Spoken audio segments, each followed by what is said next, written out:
morning and welcome to the last day of AFA. It's been a phenomenal conference. I am, as he just said, Lieutenant General Caroline Miller, but it is my honor to be here to moderate today's Families in the Fight Senior Leadership Perspective panel. We are asking questions to our Air and Space Force leadership and spouses covering a variety of challenges impacting our airmen, guardians, and their families. We only have 50 minutes and it's going to go quickly, so let's introduce our panel members for this session.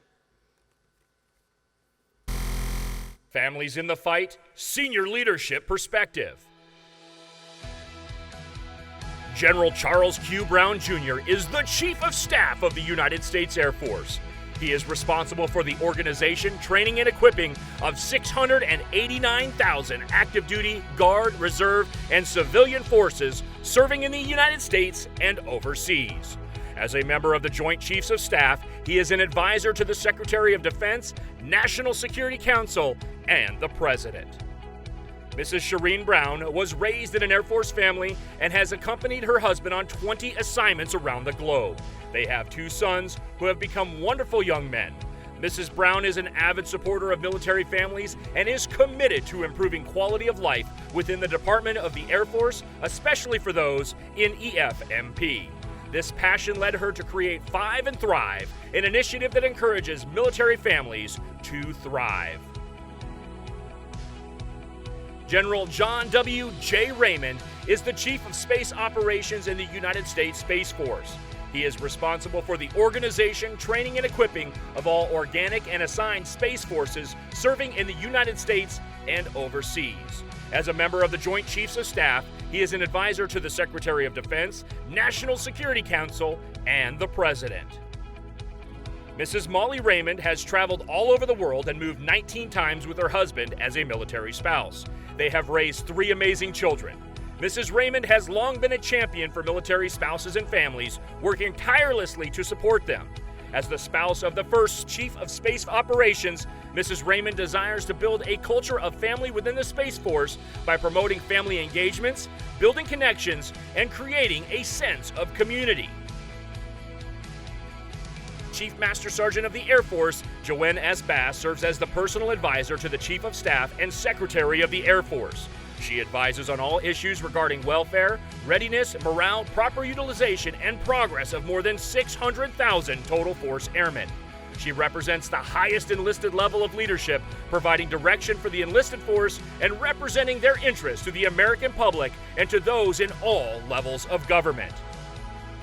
Mr. Rahn Bass served in the United States Army for 27 years and continues to serve in retirement by volunteering to support service members, their families, and the local community. He is married to Chief Master Sergeant of the Air Force, JoAnne S. Bass. Together, they have 2 children and could not be more proud of the sacrifices their children have made. Chief Master Sergeant in the Space Force, Roger A. Towberman, serves as the highest enlisted leader for the United States Space Force. He provides direction for the enlisted force and represents their interests to the American public and to those in all levels of government. Chief Towberman acts as the personal advisor to the Chief of Space Operations and Secretary of the Air Force on all issues regarding the welfare, readiness, morale, proper utilization, and development of the United States Space Force. Mrs. Rachel Rush is a psychiatric registered nurse with specialized experience in adult, adolescent, forensic, and trauma inpatient settings. She is married to Chief Master Sergeant in the Space Force, Roger Towberman. Mrs. Rush is committed to working toward a culture of resilience while navigating mental health resources and services. She is both humbled and excited to serve Space Force personnel and their families during this historic transition into a new branch of service. All right, let's give a round of applause to our panel members.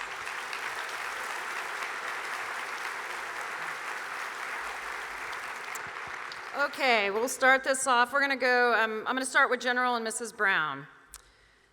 With the current trend of inflation in the economy, what resources are available to airmen, guardians, and their families to assist with current economic challenges? Well, first of all, it's a pleasure to be up here with this distinguished panel. Good to see you all. I think one of the things I would highlight as I dive into this particular question is there's a number of things that have happened over the course of the past several years that none of us really predicted.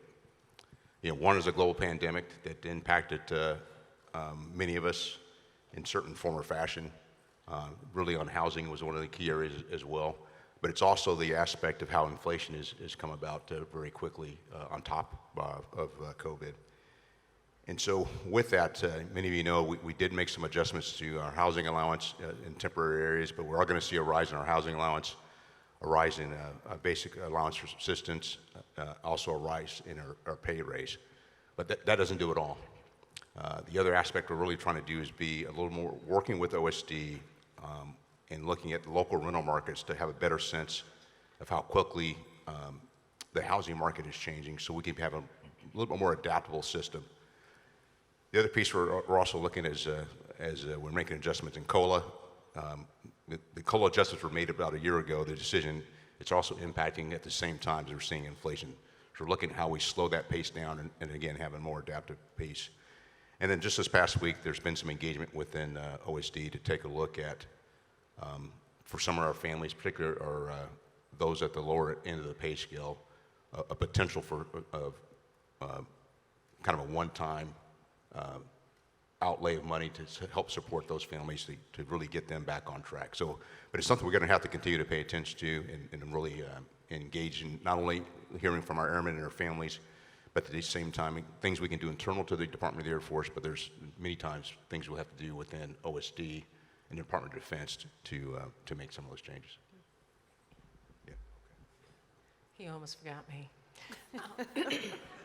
So I just wanted to say, in addition to some of those adjustments that are being made at the headquartered level, what we don't recognize oftentimes is there are a lot of resources and programs that we have that's currently already in place. Sometimes we forget that even at our local level, at our Military Family Readiness Center, the name has just changed from Airmen and Family to Military Family and Readiness Center.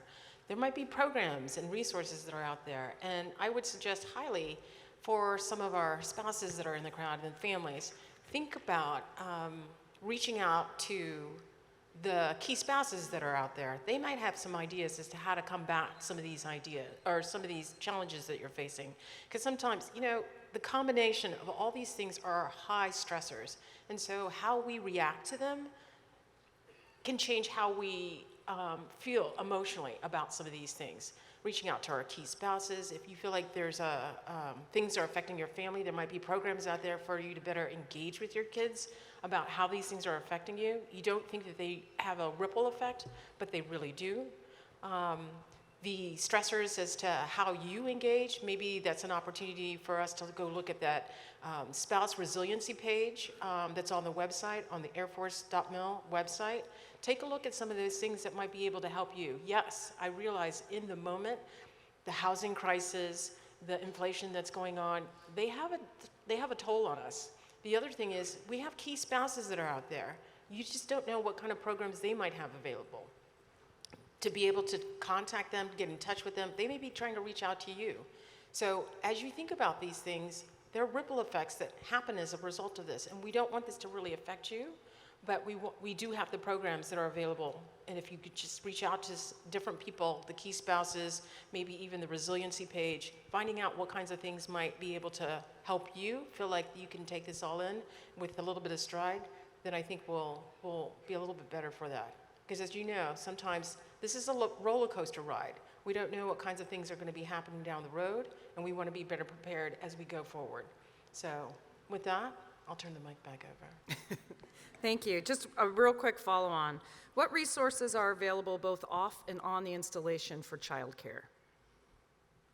Well, for childcare, this is an area that we've heard loud and clear from our airmen and families on providing childcare. It has been a challenge, and it's not only what we do on our brick and mortar, actually having the facility, but it's also the aspect of actually having qualified talent that wants to work in our childcare facility. So one of the things that we did was took a look at the wages across the board for childcare providers that work in our child development centers and got that to a level about $15 an hour, if I have that number correct. But it really matches up against what's happening in the community. At the same time, it's our home care program as well. It's child care in your neighborhood. Also being able to kind of share a child care spot as well. And the last piece is really working with our communities as well. and there's also the money we put into fee assistance. And that was, a lot of our airmen and families have taken advantage of that fee assistance program to help defray the cost, particularly if they're off base. Because as was talked about in one of the panels yesterday, about 70% of our airmen and guardians and families do not live on base. And so it may not be convenient depending on who's dropping off the kids. And if to go back to the base, maybe better to do that in the community. And this is why it's, we really appreciate the work from our civic leaders to help us focus on child care in the community.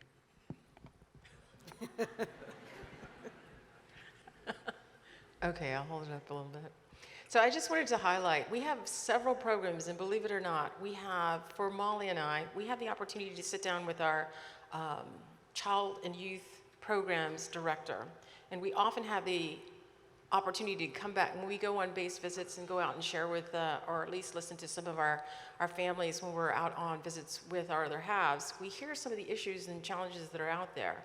But the Child and Youth Program Director is trying very, very hard to provide the programs so that we can better serve our communities. Let me just highlight just a couple of programs that we have out there currently. There's the KinderSpot app. I don't know if you're aware of this, but this is an opportunity that if members are not using their week, let's say, or a couple of days, then you might be able to, they'll kind of advertise it's an opportunity to sublet their spot at the CDC. And so you can do this, and it's an app that's out there now, but it's a pilot program. And so here, let me give you the list of locations. There's 9, they're trying to expand it to 15. So Luke, Davis-Monthan, Joint Base Anacostia Bowling, Andrews, MacDill, Maelstrom, Maxwell, and Peterson. Schriever is also included in that. So this is an opportunity if you have, if you want to be able to take advantage of maybe the spot, and it's the rates that you would pay are equal to what your particular rank would be. So it's an opportunity to be able to use that.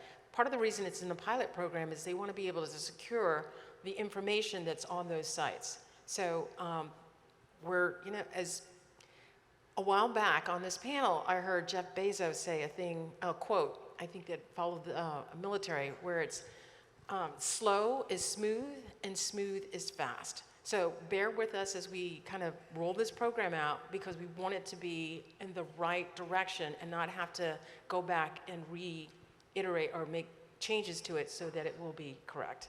The other program I wanted to tell you about is the in-home child care, which is the program where you could hire a nanny to come into your home, and that also is a pilot program. And right now it's located in 5 locations: Hawaii, the NCR, National Capital Region, Norfolk, San Antonio, and San Diego. Again, it's a pilot program. They're trying to stand it up. It's, there's a couple mill-to-mill who are working this program so that they can make it a little bit more accessible and help you understand how it works. There's a lot of initiative on your end in order to find that nanny and bring it in, but this couple that's working it happens to be Space Force and has children of their own, and they've been through this several times, so they want to make it easier for you.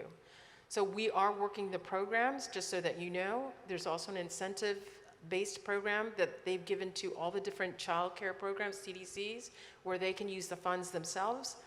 For each, you all know that in different locations, the problems are different. So how they tackle this in each individual region, or at least CDC, is up to that particular flight chief for that CDC. So we're trying to find different ways to be able to approach this, but it is difficult. It is challenging. So I hope that is at least helpful to be able to use some of the resources that are out there. Thank you. Ms. Brown, if I could add, I'm going to give a shout out, because that KinderSpot app that you talked about was actually developed by one of our very own majors. So kudos to our airmen who are out there developing some of these apps for us. Thank you. Mrs. Raymond, this question's for you. At the end, oh, don't worry, sir, I've got one for you too. At the end of 35 years of active service, what advice would you give to new guardians and their spouses? Thank you. Thank you for the question. First, I'd just like to say thank you to Air and Space Forces Association for the inclusion of spouses in attendance and virtually. And welcome, spouses. Thank you for that opportunity. And yes, I can't believe 35 years as a military spouse, and almost 39 years for Jay, and it's been a great life. I wouldn't trade it for the world. I do have some nuggets of advice, but I'll stick to just 3 ideas that I would like to share today. And the first is to know your resources. And life, as Sharene mentioned, military life can have many challenges, but there's help for you. I always, every time we moved, went to the Military and Family Readiness Center and attended HeartLink. And yes, do it at every location, because you're going to build your network of support that way. You'll learn who the subject matter experts are, and then you can also help other people to know who they are. And there's so many wonderful programs there. There's employment assistance, there's transition assistance, relocation assistance, military and family life consultants, and financial readiness consultants who can help you do a personalized budget. I mean, there's so many things there. HeartLink is awesome, especially I'd like to recommend that for our inter-service guardian spouses, so that they can learn what resources are available within the Department of the Air Force.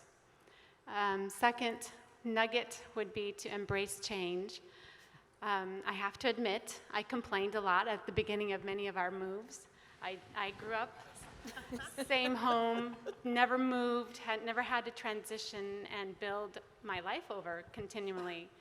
But when I learned to embrace change, embrace new locations, there's always new opportunities. And I firmly believe, as far as our children, we really struggled with a lot during the years, but they're young adults now. I believe they're the product of the experiences that they had and the people that they met. And I couldn't be more prouder of their resilience and their worldly views that they can contribute in their workplace right now, and their compassion. So embrace change. And then finally, one of the core values for the United States Space Force is connection. And it is so important to connect where you are in your units, connect with your guardians, connect with your airmen, show up to retirements, show up to promotions, host a potluck, go to potlucks, go to a 5K run. It's how you make your life fun and enjoyable, and it's how you get support, and then how you can offer support. I want to share a quick little story. This summer, Jay and I had the privilege to attend BMT graduation, and it was the first graduating flight of guardians, the only guardians in the flight.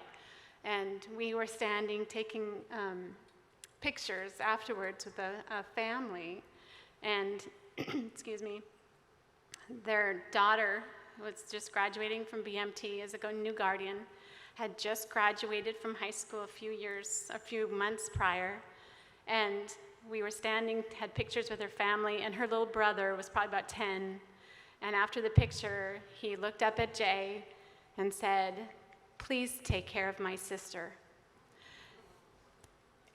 So think of your guardians that you work with, your airmen that you work with as your sister, your brother. We have the opportunity, and you can think of Jay and I as your grandma and your grandpa.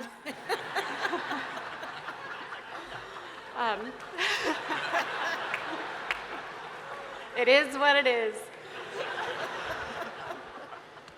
But we have in the Space Force this opportunity with our size to build and cultivate that family-like culture, and it's an opportunity of a lifetime, and it's a privilege of a lifetime. So thank you.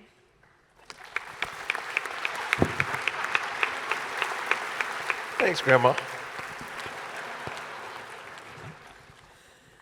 All right, Chief Bass and Mr. Bass. A constant challenge for airmen and guardians are the deployments. What advice can you give to families to help in support and keeping them connected during deployments? Well, we are not your grandma and grandpas. Just put it out there right now. I still feel young, Miss Raymond. I still feel young. I'm going to turn the mic over to my husband, Rahn, since you might have thought about this a little bit more, only because, right, like you've done 5 one-year deployments in the Army, 5 one-year deployments, folks.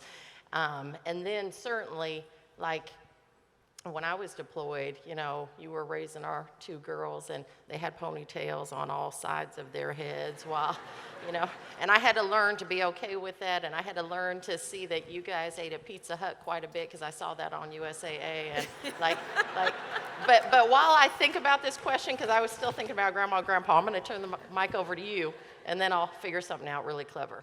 Okay. All right. So staying connected with your community, but staying connected as a family, I think is more important.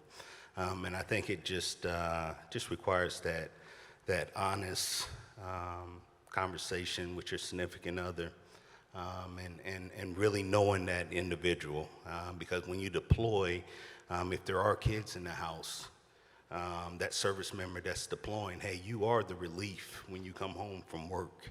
I think you just have to really sit down and have that conversation, know everyone's strengths and weaknesses. If you do have school-age kids, you need to understand, and I don't want to steal anybody's thunder, but you really do need to understand the school liaison officers. You really do need to engage the military family and life counselors, because if you have kids, it's not only impacting the spouse, but it's impacting the kids as well. We were very fortunate when we were in Mississippi to have a very active military family life counselor. Engaged me the first day of school, engaged my daughter throughout the school year. As a first sergeant, I've always talked about them and shared that info with my service members and their families, but to actually sit there and have one present and show up and actually doing the things that they're supposed to do to support our families was huge for us in Mississippi. But how did we stay connected?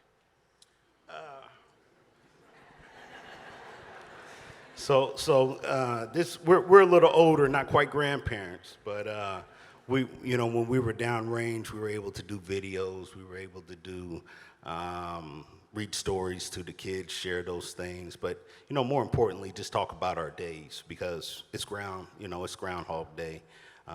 Really on both sides. There's the mission down there, and then there's the life back here. So sharing those things, but I would have to say, I'm gonna go back to a statement she made earlier about us deploying, and I had the little girls, and unfortunately, I just don't know how to do hair. So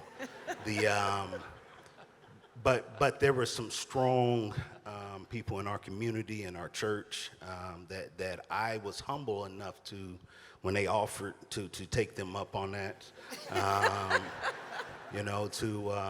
to even have because we have 2 daughters, so to even have a girls' day, things that I can't do. So I really enjoyed that. That was huge, honestly, and it was always right on time when I was about, ready, tapped out. You get these offers, so it was awesome. Absolutely. We were talking about last night, how do we stay connected? Like, today's generation has a little bit of an easier time, because when we deployed earlier, we didn't have FaceTime. It's fascinating because we can't see y'all, just so you know that, the lights in our faces. But I mean, how many of y'all remember the days where you had to go and wait outside of, there's one phone booth, right? You had 10 minutes per phone call, and you were waiting on the other person to move out. We didn't have that. But there are so many resources available to his point, right? With it, for the person who's back home, but also to, downrange. I remember the USO. I'm a big fan of the USO, and we always used to take opportunities to do videos to connect with our families. And I'll never forget, you used to do videos and read to our kiddos, and it was pretty fun for me to then play the video and let our kiddos read it with the book. And you never quite said the words right, and I could see that on the video.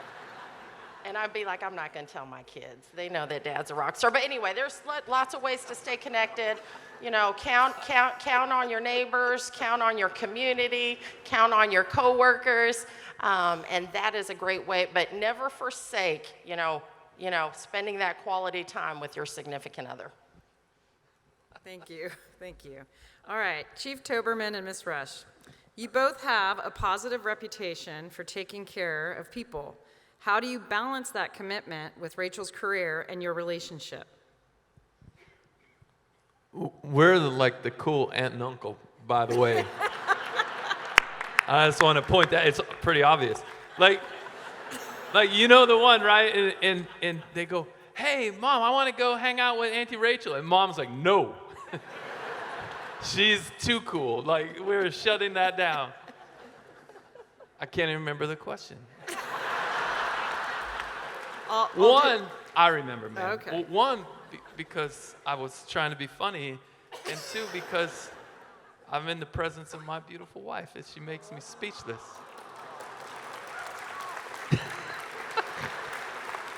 Rachel hates this. There is nothing she hates more than a spotlight in her face. So I listened to the wonderful introduction, and I can't wait for the day when people say I'm the husband of Nurse Rush instead of the other way around, right? Rachel's career, the difference that she makes in the world is easily as important as what I do. And I think that everything we do to navigate this together begins with that understanding and that kind of embracing of that truth. We're a team, and we do everything together. I'm going to get in trouble later by myself, but everything else we do together. And so I think that's where it starts. And you find that kind of equilibrium, that harmony. I don't know that they'll ever be balanced. It's hard to be a nurse. It's crazy schedules that you work, and we'll just get out of sync. And so it's really about finding the kind of perfect moments, and then amplifying them, like we do. So I mean, you got to see one of the cats. We've got 3 cats. It's literally all we talk about.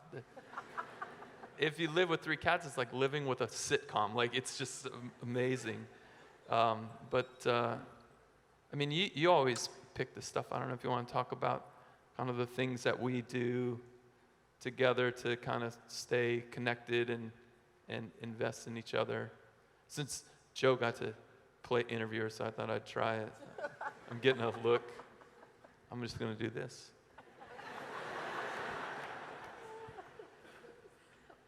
Oh, man. So, yes, I do think that the stresses of just normal life, the unique stresses of the military can definitely take its toll. We both do work full-time jobs, and he's away a lot, and so I am caretaker of my 3 furry babies, and it can be really stressful. So I think Toby and I navigate this pretty well, because ultimately we are very candid and honest with one another. We tell each other what we need. We tell each other what works for us in ways of comfort and what doesn't. I think a lot of times people forget that each person has a very unique mind, and that is a product of DNA and a lifetime of experiences, good and bad. And so, like, Toby's very rational and objective, and I'm extremely anxious, and I catastrophize things. So something that may be very stressful to me, something as benign as public speaking, Toby's just like, this is awesome. And so we engage with things in a very different way. And but what I love about our relationship and our, he is like my best friend and my little teammate, and I can come home, and if there's something that's worrying me that he may think is kind of ridiculous, I'll say, hey, I'm worried, I need to talk about it. And so we'll sit on the couch, and I'll tell him this thing that happened to me, and he's able to ultimately helped me find peace. And oh, I'm gonna cry. And that's just so beautiful.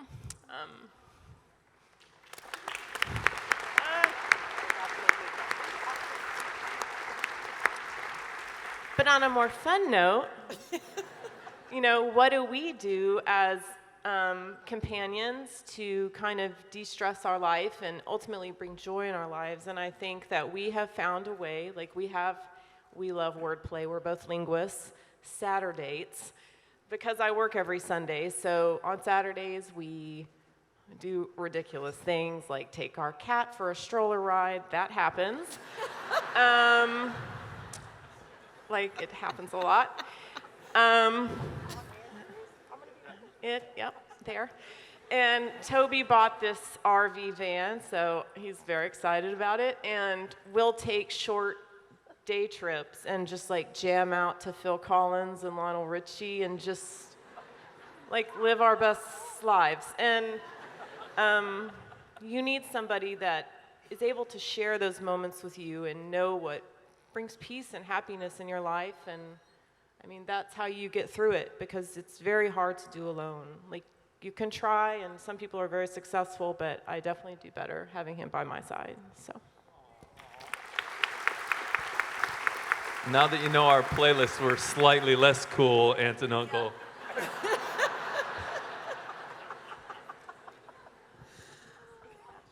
I'm not sure I've ever seen a cat Lionel in a Richie and Phil stroller, Collins. but okay. All right, General Raymond. What are the main challenges for guardians, families, and the Senior Space Force, and what is the Senior Space Force leadership doing to address those challenges? First of all, I want to go hang out with the crazy aunt and uncle in the van, listening to Phil Collins and Lionel Richie. I think there's three challenges I'd highlight. First is we're new, and I'll tell a story. I was in the Pentagon and saw somebody walking around, and they're looking at pictures. And I said, "What are you looking at pictures? I need to know how to wear my uniform." They came in from another service. They didn't know where everything went on an Air Force uniform.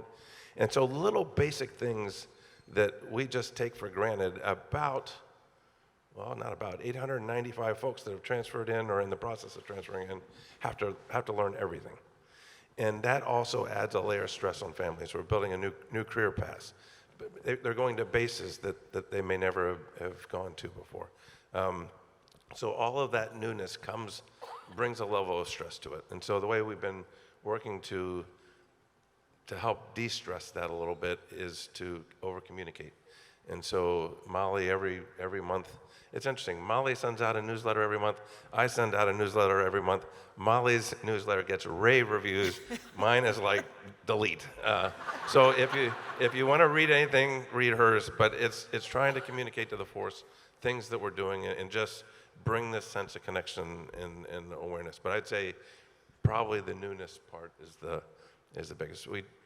The other one is childcare. I don't want to it's been talked a lot about. One of the challenges that the space community has in relation to childcare is the 24/7 work environment that we operate in. A lot of our operators, especially in Colorado Springs and in Denver, work on 24/7 shifts. And 24/7 childcare availability is tough. At Peterson Schriever Complex, there's also been a capacity challenge, and there's been a significant wait list, largely because we haven't been able to hire the child care workers to work in the child care centers. And that's not a Peterson Schriever, that's around the country. But in Peterson Schriever, there's been some significant challenges. What they've done, and it's really been pretty innovative, is have hiring fairs where they bring everybody together. You get your background checks, you get all the different checks that you have to have, all done in one-stop shopping. They've been able to hire more child care workers and have actually reduced the backlog by about 100 children over the course of this past month. And then the last piece I would say is spouse employment. And there's obviously challenges for spouse employment, especially in populations that move frequently. There's a lot of work going on across the Department of the Air Force on licensure, making sure that if you're a nurse that you can transfer your licenses from one base to another base. There's also a program that we've started called the Guardian Family Career Program. And that's an effort to hire guardian spouses to fill Space Force jobs, or to hire military spouses to fill Space Force jobs. As we're building this service, we're hiring, and we're hiring a lot of civilians. About 50% of our force are civilians. And so we've been doing a lot of work on trying to connect family members to those jobs so they can stay connected and they can keep those jobs as they continue to progress throughout the year. We have hired so far this year 4, and our goal is 5. And so we'll get 1 more by the end of this year, and we're going to keep that going. One of the ways that we're doing this, Hiring Our Heroes has a great program that they sponsor to get certificates for different career specialties like data science, project management. There's several others that they offer. And so Molly is going to start class this week.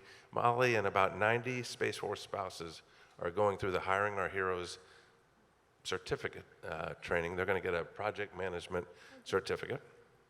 And then hopefully the goal then is for us in the Space Force to be able to tap into those spouses and hire them to be on our team.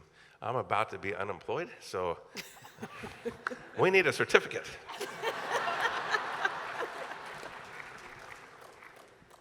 Thank you, Jay. Look forward to starting our project management certification course. Thank you to Hiring Our Heroes and Google.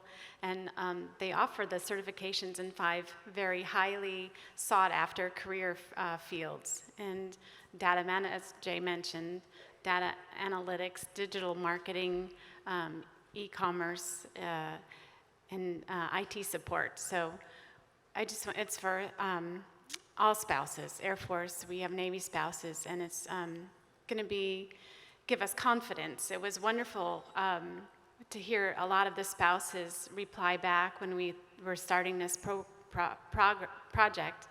I've been out of the workforce for a long time. I don't have the confidence, but doing this together as a cohort where we have study groups and are there to help and support and encourage and uplift one another, it made all the difference. So we are looking forward to this. We'll see where it brings us, but spouses are so talented, so smart, and they make a wonderful contribution to the workforce.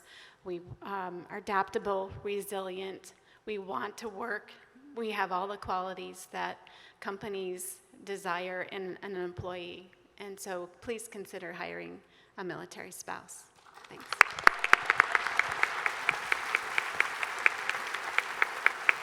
Thank you.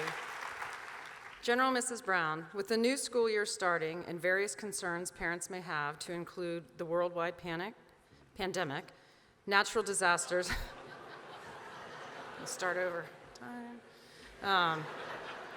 Natural disasters, social unrest, how can families obtain information about their community and about the specific schools to which they are zoned? I'm going to hand the mic to the expert in a second, but I want to real quickly tell you, for 2 of us, how important schools are. And I'll just talk to you about, just from our own personal experience. Many of you know we're an EFMP family. Our oldest son is on an autism spectrum. And I purposely worked my career to stay stateside for his development early in my career until I became a general officer. It was my first overseas assignment as a family. On the other end of the spectrum, our youngest son is a high achiever. And one of the things we found out, and we didn't realize it until he was doing his college applications, but for his first 8 years, he went to a different school every year, either by PCS or by choice. And it didn't really dawn on us until he was graduating from high school. And for us, that was something to focus on. And I'll just tell you that Sharene is a volunteer in high school. She went back to the high school our boys graduated from. They were long gone. We went back to MacDill, and she went back to volunteer again. So it's really important to her. So she is the expert. I'm going to hand the mic to her. He's cracking me up. Anyway, the whole process of for the question as you refer to it. I can't say enough about school liaisons. And there's a lot of folks who just don't know much about who they are, what they do, and where they are. But they're at every base location. And if you happen to be at a joint base that's led by another service, other services have those school liaisons as well. And so if you reach out to them, they have a lot of knowledge and connection, specifically with relationships to schools, but in other areas as well. Because let's say your child is home and is not feeling well, or something happens medically with your child, but you still want to figure out the school situation. They can help you.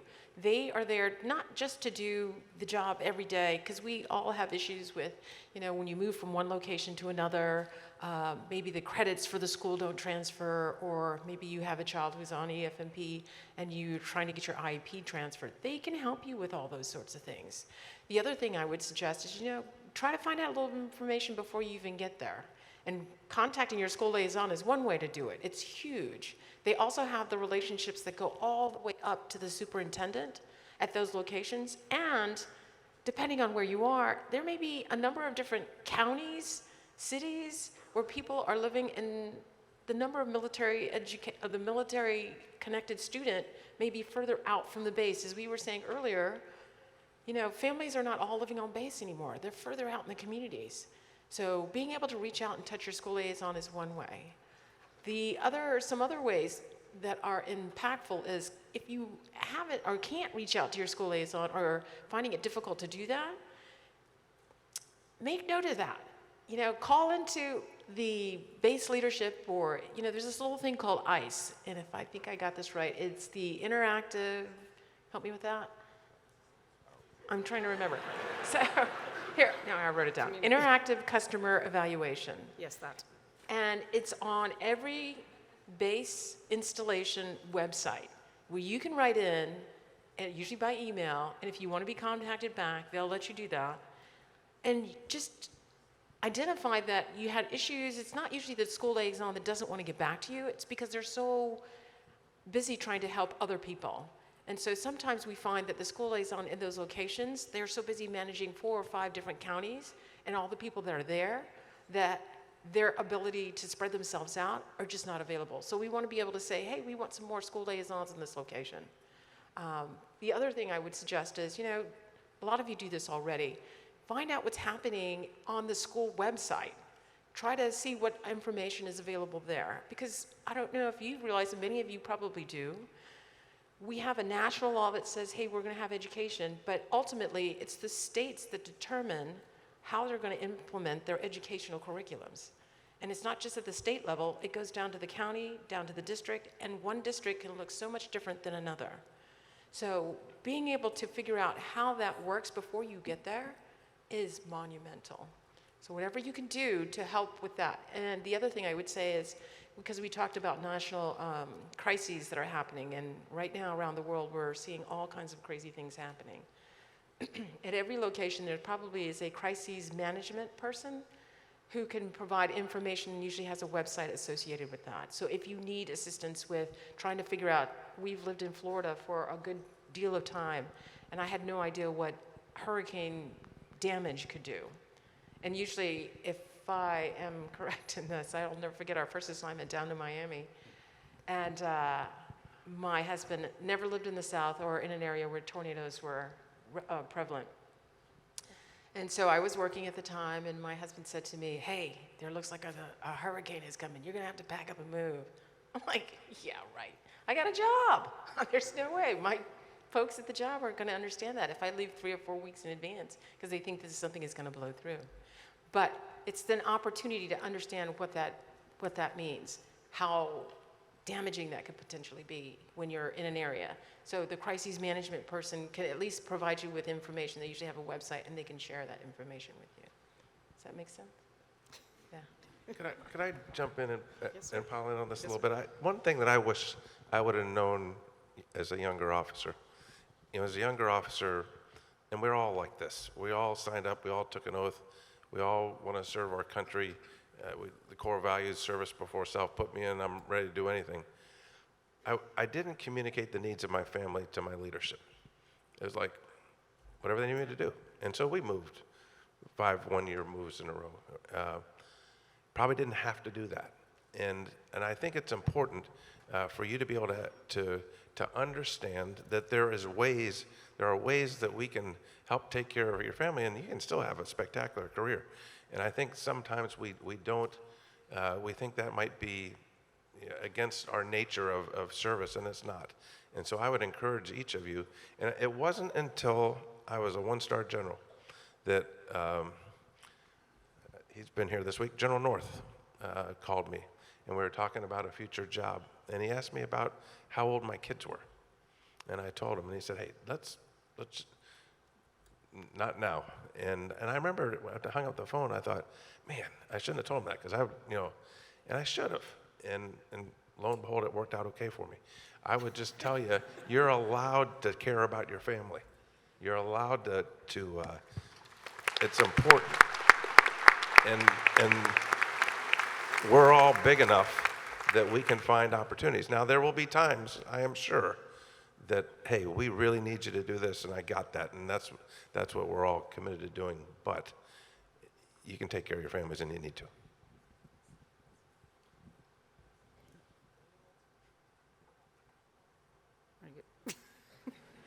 Feeling uncomfortable here. Anyway, all right, we're gonna swing over to Mr. Bass. You are in the unique position to be the first male spouse of the Chief Master Sergeant of the Air Force, and that has come with highlights and challenges. Can you talk to some of those challenges and how you and your family overcame them? I'm sorry, can you say that? You caught me by surprise, I'm sorry. Can you repeat that question, Just trying to wake you up please? over there. All right. I said you are in the unique position to be the first male spouse of the Chief Master Sergeant of the Air Force, and that has come with highlights and challenges. Can you please talk about some of those challenges and how you and your family overcame them?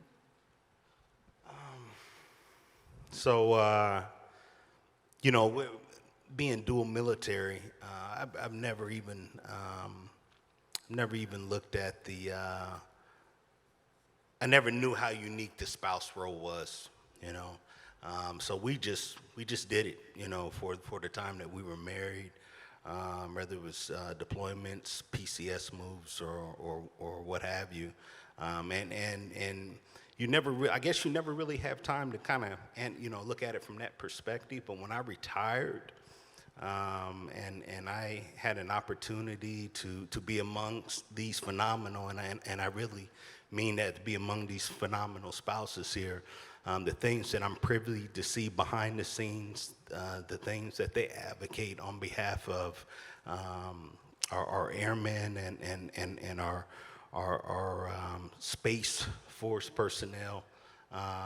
It's again, I'm in awe sometimes, So I would tell you the adjustment for me was just was just being a spouse, and I don't mean that in a way that I just didn't know. You don't know what you don't know. So when I retired and I took on the spouse role, it was just it was like putting on a different set of lenses and looking at life differently.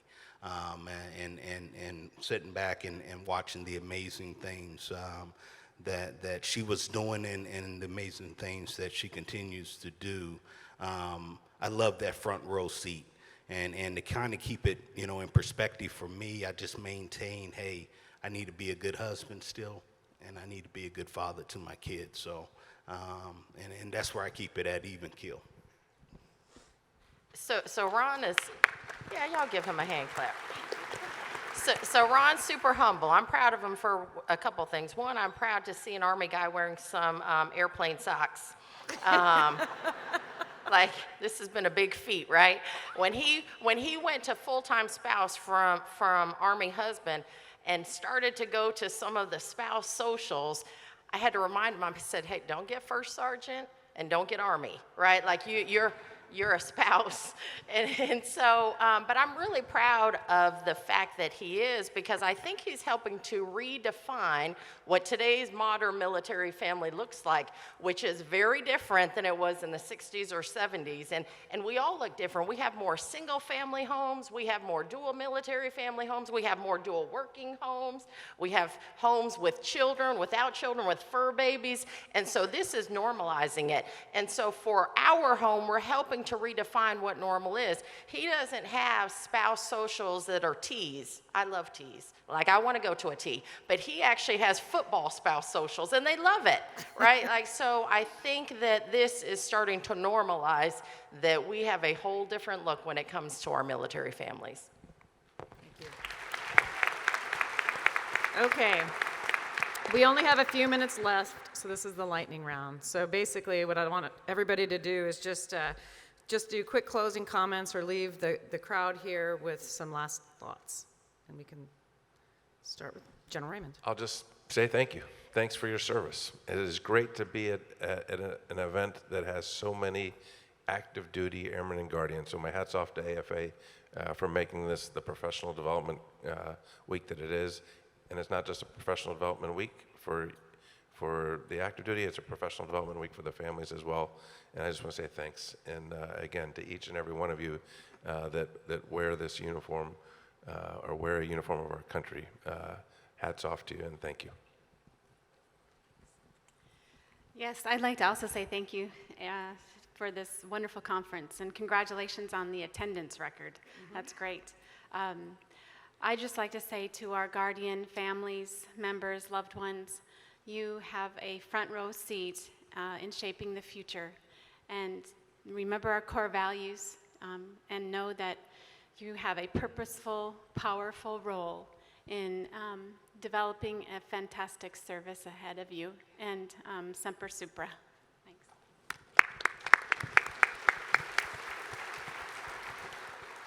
Well, I'll also echo the thanks, but what I'd also highlight to you, hopefully as you heard us all talk about our lives, that we are just like you. And we've had stressors, we're parents, we're brothers, sisters, aunts, uncles, some people are grandparents. But the fact of the matter is, we walked in the same paths many of you have. And our goal here is to make sure we make it better for those that follow and come behind us. And that's what our focus is. And we want to really, we're hands-on, we want to get engaged and break down as many barriers as we can to make serving in our Air Force and Space Force the most enjoyable thing you could ever do. Thanks for being part of our team.